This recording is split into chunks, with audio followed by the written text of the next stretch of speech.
नमस्कार। Political pitch में आप सभी लोगों का स्वागत है। दिल्ली के मुख्यमंत्री अरविंद केजरीवाल ईडी का समन को नजरअंदाज करते हुए विप सेना के लिए पंजाब चले गए। गौरतलब है कि 2 नवंबर को भी उन्होंने ईडी के समन का नजरअंदाज किया था और कहा था कि उनको चुनाव यात्राएं करनी है, चुनाव प्रचार के लिए जाना है।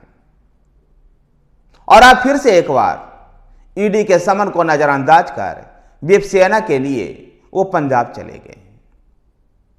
सवाल पहला यही उत्पन्न होता है कि दिल्ली के शराब घोटाला में अगर अरविंद केजरीवाल दोषी नहीं है तो ईडी के समन का सामना करने से क्यों बचना चाह रहे हैं? क्या अरविंद केजरीवाल को भारत की न्याय व्यवस्था में भरोसा नहीं है?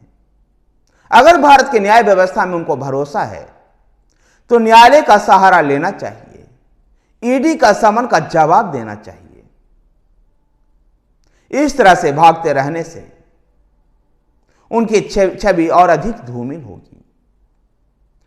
उनका इस तरह से भागना इसी बात को जाहिर करता है कि दिल्ली के आबकारी घोटाला, दिल्ली के शराब घोटाला के मास्टरमाइंड अरविंद केजरीवाल ही थे और इसलिए वो इस तरह का ईडी के सवाल जवाब से बचना चाहते हैं और इसको एक राजनीतिक मुद्दा बनाना चाहते हैं।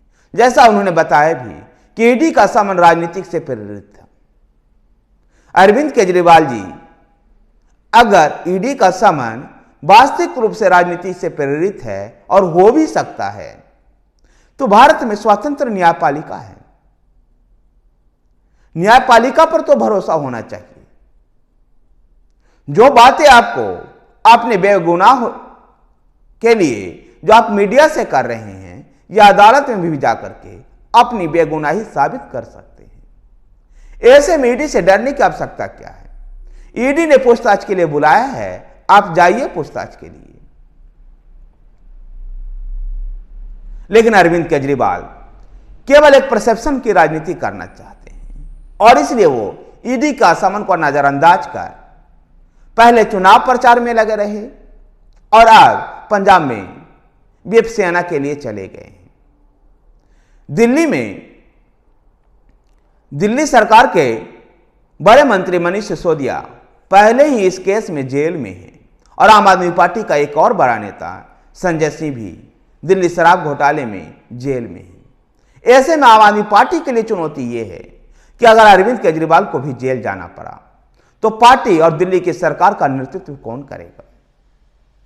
क्योंकि अरविंद केजरीवाल ही वो एकमात्र चेहरा है जो पार्टी को एकजुट रख सकता है। ऐसे में अरविंद केजरीवाल के सामने यही चुनौती है और शायद इसी से बचने के लिए अरविंद केजरीवाल ईडी का समन का सामना करने की बजाय वो पंजाब में विप सेना करने चले गए हैं।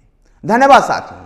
अगर आपको वीडियो पसंद आए तो वीडियो को लाइक कीजिए, शेयर कीजिए। हमारे साथ बने रहने के लिए हमारे चैनल पॉलिटिकल पिच को सब्सक्राइब कीजिए। धन्यवाद।